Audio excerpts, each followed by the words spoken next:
Hey, Project Zion podcast listeners, this is Blake Smith, project manager for Project Zion podcast. In today's Fair Trade episode, you'll hear part 2 of the conversation between host Robin Linkhart and guest Matt Robertson. Thanks for joining us. We hope you enjoy. Okay, so you have done this really hard theological deconstruction in the midst of all of this. That's just one facet. And you've done the hard work. Nancy Ross talks about coming to another faith and coming to community of Christ is you don't just go from one edge of the deep valley to the other. It's not an aerial transport. She said, Yeah. you have to go all the way down into the depths of the dark valley and deconstruct it all. And then you come back up on the other side with this reconstruction. So that's kind of where you are as you talk about it as being atheist humanist and then sharing the beauty of Heather's journey and how she is navigating that and finding value and worth and meaning and purpose as she continues to stay active in ward life. And she's doing ministry, right? She is bringing sacred ministry to people. Wow. Okay, so now we want to hear about, how did you find Community of Christ? What did that look like? Yeah. So and I should mention just to because I forget to add this that this was the time that I've been talking about was also the time that I became a teacher. It became obvious that business was not working. I actually said to Heather at one point, like, I just need to get out of this job. It's not working. Why don't I go back to school and get an MBA, and then I'll be in a position to get better jobs. And Heather was basically like, but you hate this. You just hate it. And and you are happy when you are teaching or when you are doing music. So if you go back to school, maybe you should do that. And then we ended up uprooting our family and causing all kinds of commotion and moved back to Utah where I got a master's degree in choral conducting and then ended up starting my teaching career. So so all of that, and then and part of my faith journey and coming to Community of Christ also has to do with during this decade, or during this time that I'm very much a secular humanist, I'm experiencing a lot of religion. Like I worked a lot as a liturgical musician. And so we have the Cathedral of the Magdalene here in Salt Lake City that is absolutely stunning. I'm sure you know it. And they have a just world-class music program there. They have a choir school that is attached to the cathedral where it's a wonderful education for preschool through middle school children. And the children are training to be choristers to provide music for worship. And then they hire professional singers to do the low parts that the children can't do. And so, so I did a lot of work in their choirs as a cantor. I taught full time in the school for a number of years. I loved that experience, and I experienced religion in a different way there. It was it's a beautiful community, and they are just. I mean, I cherish those people. And then I also bounced around to, I'd have a friend call who is the director of choirs at the Methodist Church and say, hey, my bass can't sing this week. Can you come fill in? Or a friend who's the director of choirs at the Presbyterian Church. And so I'm seeing all of these different things in places. And so it's not like I'm not experiencing religion. I feel like I'm actually experiencing a lot of religion. And none of it felt like something that I was like, there was part of me that was really drawn to community through all of that. And also drawn to a sense of like the sense of wonder and the sense of the gospel of the least of these is the thing that is just kind of the through the the line that kind of moves through everything, and um, and I couldn't find anything that felt like the right thing to do for me. And around the time of the last presidential election, I think like a lot of people was just I put a lot of time and effort and money into focusing on the national election. A lot of that was online. I'm in all these online communities that are talking about um, that are basically bubbles.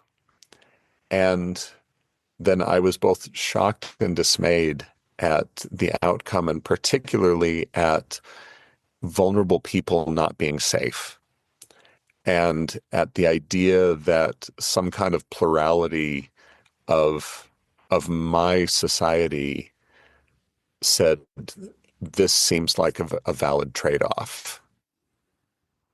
And this seems like it's okay to, and even just the vilification of trans people and autistic people.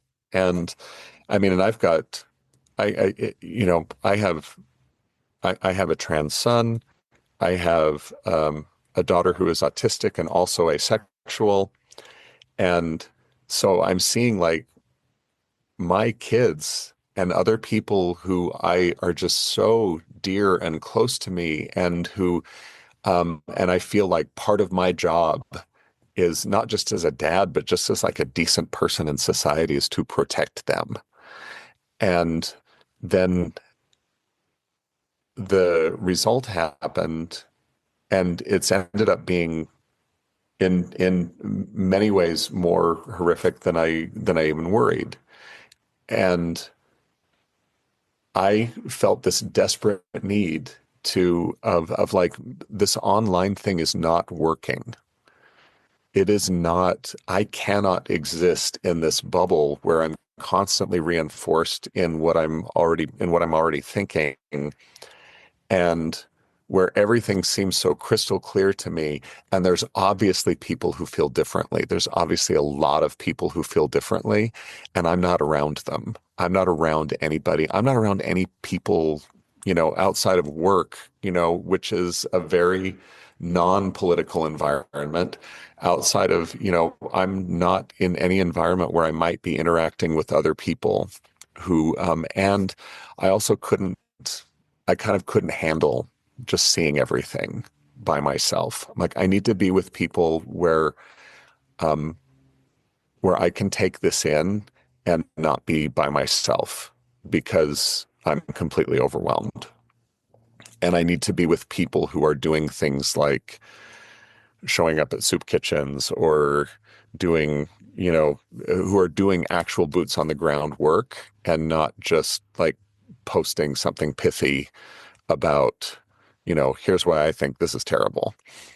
And so early December of last year, um,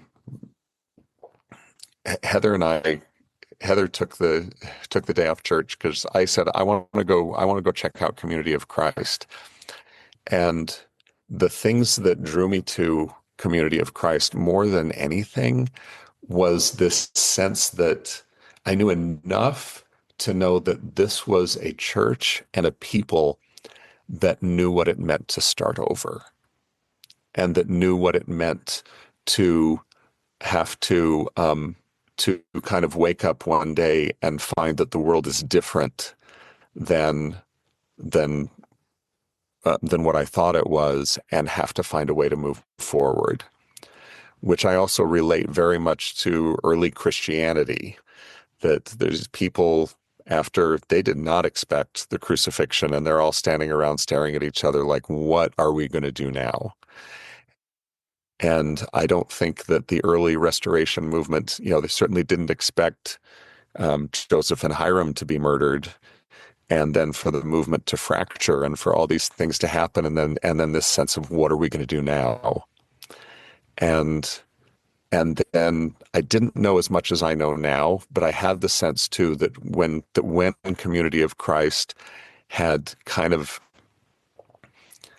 looked at hard things in its own history, and been willing to look at hard things as far as like, maybe we're not treating everyone the way that God would want us to treat everyone, and that the church paid a price to put that right, or to at least really try to move in the direction. I mean, there's no such thing as a rival, but the fact that the church lost so many members because they were willing to stand up with people who were being cut out in a way that was unacceptable to God. And I feel like I have a lot of space for both people and institutions.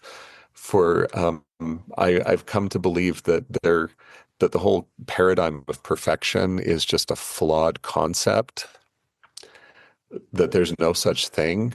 I was working with a therapist who said, I was like, I really always wanted to be the perfect father.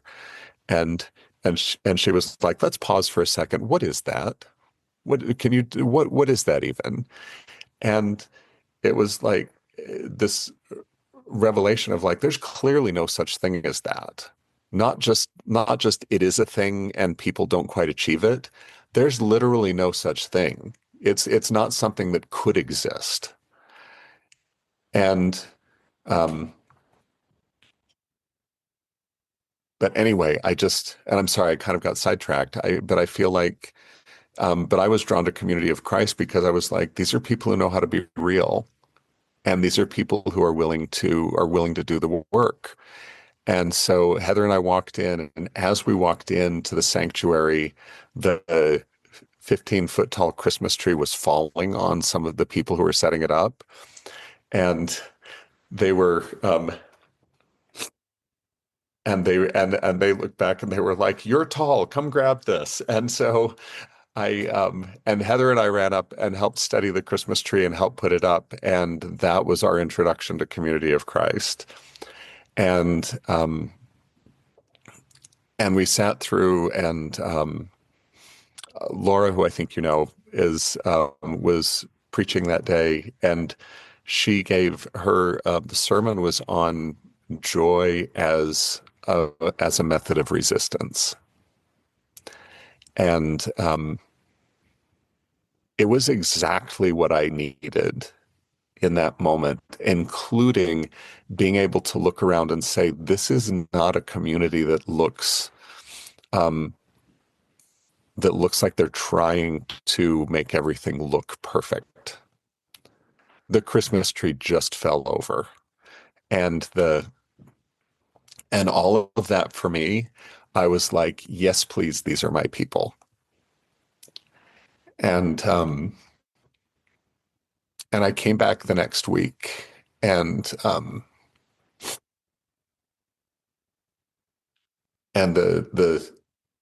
introduced myself in Sunday school and said, well, I'm here because I need to be around people.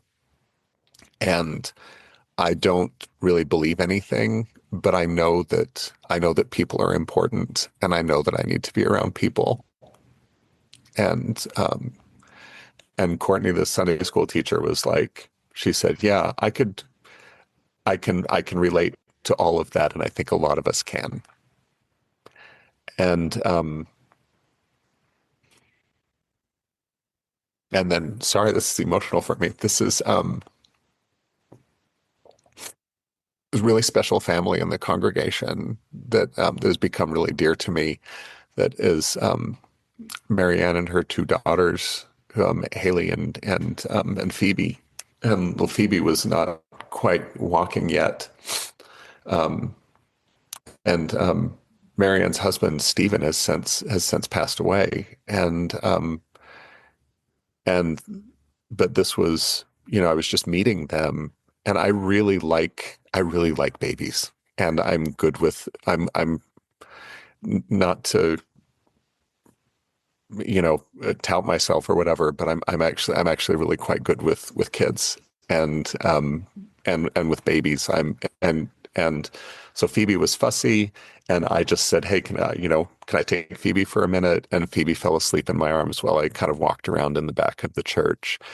And week after week, and then I started playing the piano for for some of the meetings, and it was like just week after week after week, where I just felt like I'm not sure what's going on here. I have no concept of um, of there being I'm not even seeking truth. I am seeking goodness, and I'm seeking connection, and I'm not sure that I really understand what's going on here entirely, but I know that it's sacred. And I know that if there is a God, that this is what God would want community to look like. And so and I remember the Sunday a few months ago, I was already feeling like it was the first time in my life that I looked forward to, I look forward to going to church every week.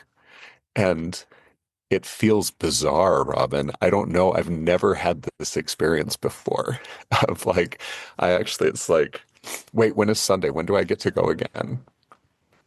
And, and so and I already felt like I'm just kind of here. It's like I wandered in the door and feel like and I just have this sense of like, I'm sorry, I hope this isn't weird for everybody, but I kind of just wandered in and I'm just staying here. And so I felt like internally that had already happened. And I can tell you, there were some things I was never going to do, and join a church is one of them. And I just had this sense of like, well, no, this has already kind of happened in my heart.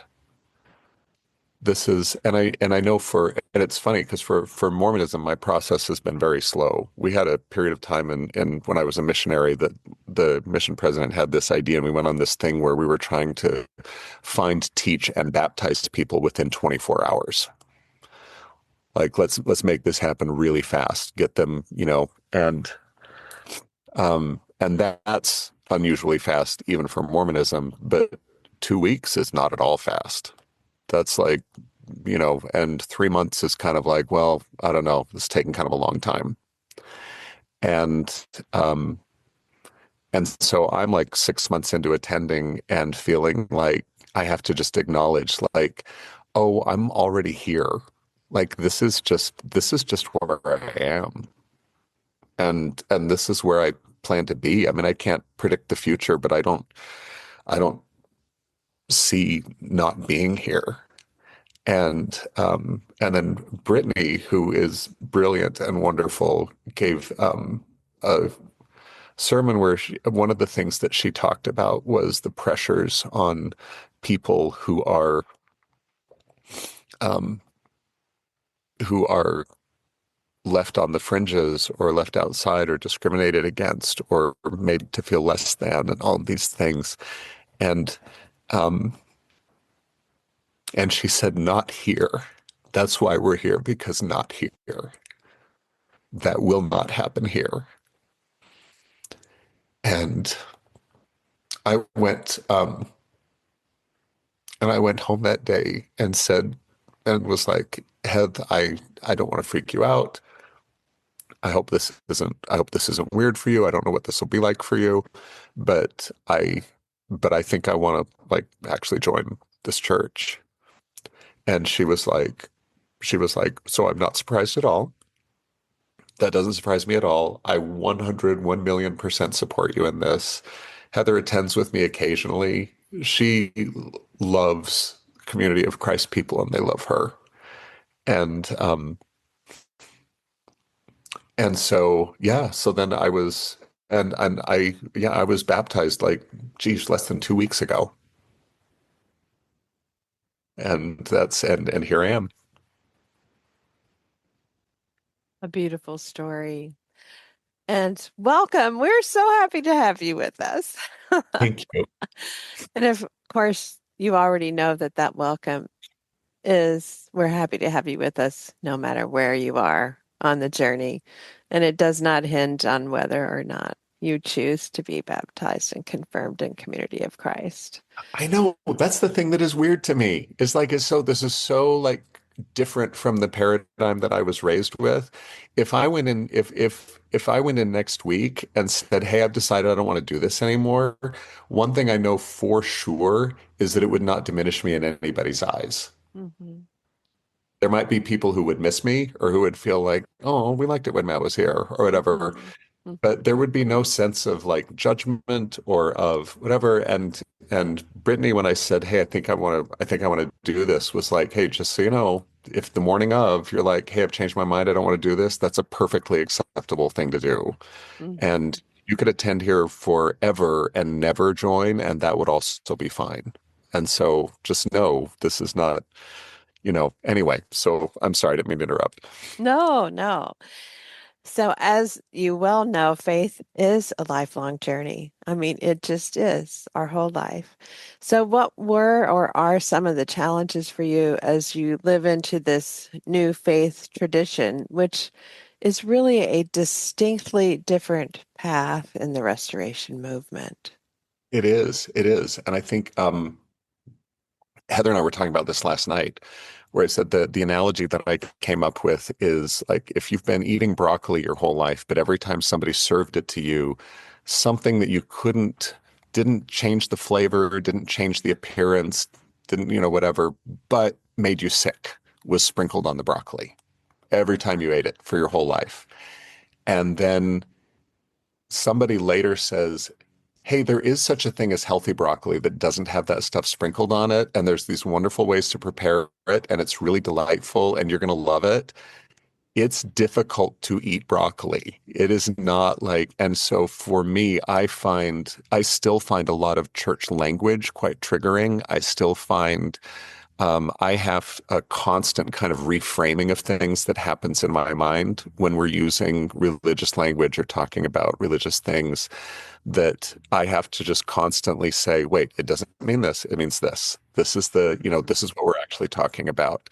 But that kind of, I don't know if you want to call it a trauma response or whatever, but that's Mm-hmm. real and it's frequent and it's definitely part of the process.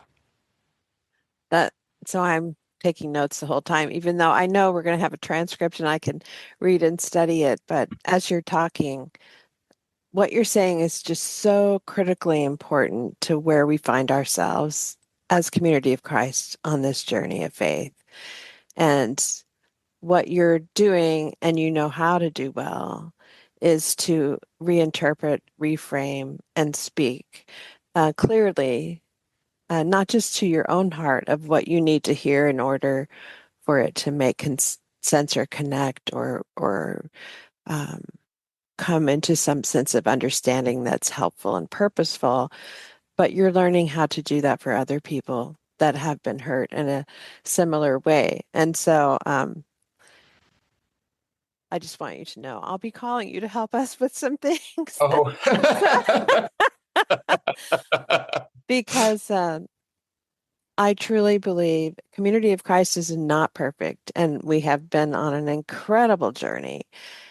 And we do have something to say to the world, and we can offer safe space for people who need what we have to share. And we can learn and grow together. Um, so I really appreciate that insight and that gift. I mean, you're very gifted, and those gifts are serving you well and will continue to bless others along the way. So, Matt, was there anything you had to give up that was difficult for you to let go of? Yeah, I think that this is both I recognize that there's grieving that comes with this, but it's wonderful grieving at the same time and necessary and it is the sense that what I am doing and me and what I am part of is the center of the universe. is the most important thing happening in the world and is more important than anything else. There's a lot of that's heady stuff.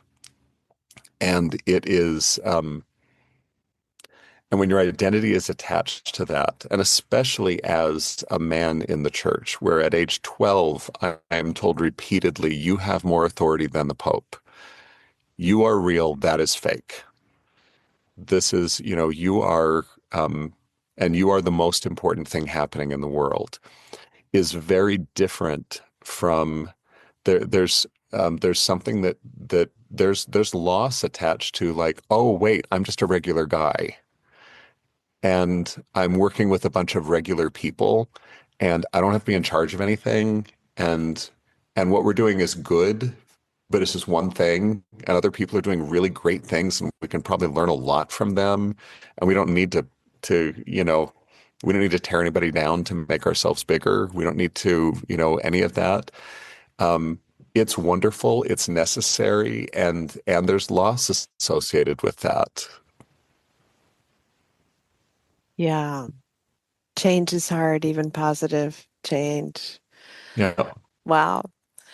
So, Matt, as you walk with church members and friends and new seekers, what do you see people looking for in their church or their faith experience? I mean, what connects for them in meaningful ways as they choose to journey with or spend time with Community of Christ?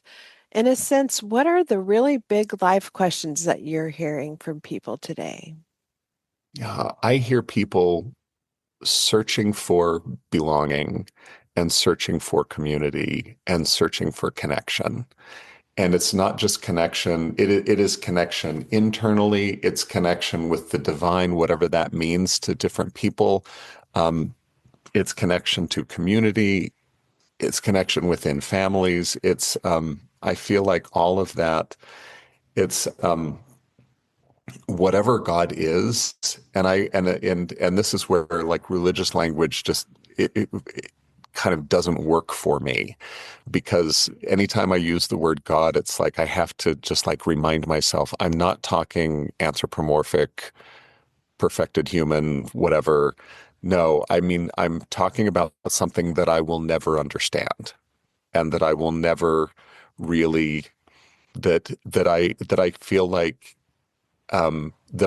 I just catch glimpses of. But the glimpses are in the spaces between the people. And the glimpses are in the dance that happens as people are trying to find their place and meet each other's needs and just be there for one another in a way that doesn't hurt people.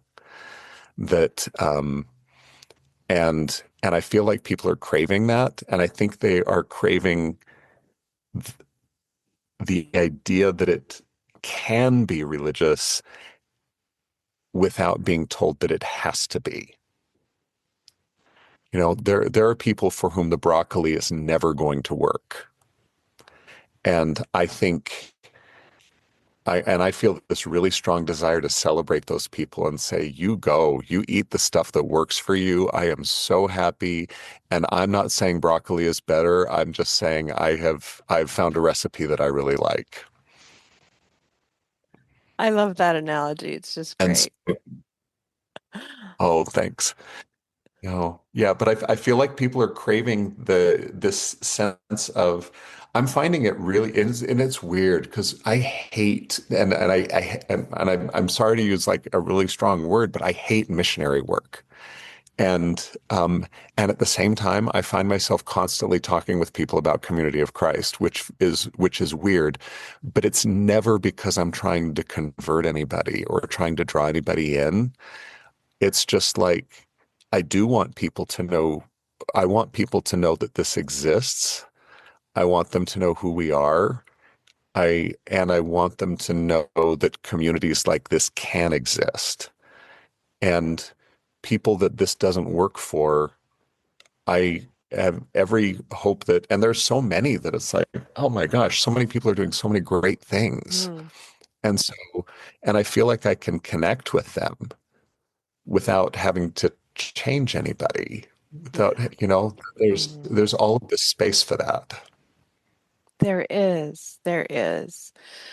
What are your hopes for a community of Christ? And I think, I'm hearing hopes for a community of Christ threaded through so much of what you're sharing. Um, how would you articulate today your hopes for a community of Christ?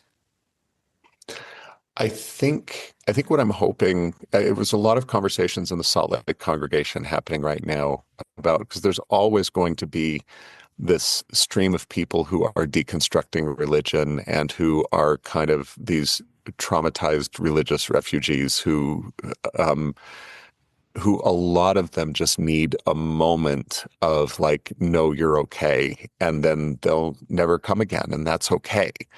And and then other people who are really trying to find community and rebuild that and reclaim a spiritual part of their life.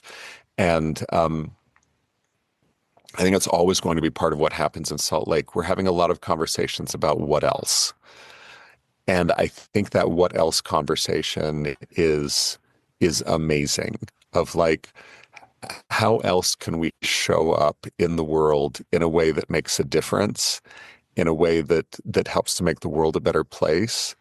I love, I know Andrew Markle, and he and I drove to a few things together, and and he's become a dear friend. And I remember him saying at one point, he was like, I'm not 100% sure that we believe in an afterlife. We probably do, but we just never talk about it. That's not the focus. The focus is now. The focus is what can we do now to make the world a better place. I love that. And I'm completely excited about how do we grow into what that can be. Thank you so much, Matt, for those words. This next question I want to ask is, what do you need community of Christ to hear you say? Um, I'm not sure. I'm so new that there's so much that I feel like definitely still kind of just getting a sense of the church that is beyond my congregation. I think all I would say is that I think I think we're wonderful and I think we're enough. And I'm excited to see where we go. Is there anything that I haven't asked you today that you would like to share with our listeners? I don't think so. I think I've been I mean, who knows? I'll think of something after we get off, but I've in all of my little wanderings and tangents, I think I've caught everything that I was hoping to talk about. Well, I just want to thank you so much for being with us here today, Matt. It has been a joy and an honor to spend time with you today and to hear your story. And I just want to highlight something that you said that I want to make sure our listeners didn't miss. And that's when you said, I'm not seeking truth. I'm seeking goodness and connection. And I'm not sure what's going on here in Community of Christ, but it is sacred. Thank you, Matt. Thank you, Robin. And a very special thanks to all of you, our listeners. If you would like to hear more from courageous people willing to share their candid stories of their faith journeys and what brought them to Community of Christ, check out our Fair Trade series on projectzionpodcast.org. You can find that on the series drop-down menu on the top bar of our website, or you can click on the link listed in today's show notes, which will take you to all of our Fair Trade episodes. This is your host, Robin Linkhart, and you are listening to Project Zion Podcast. Go out and make the world a better place. Take good care. Bye-bye.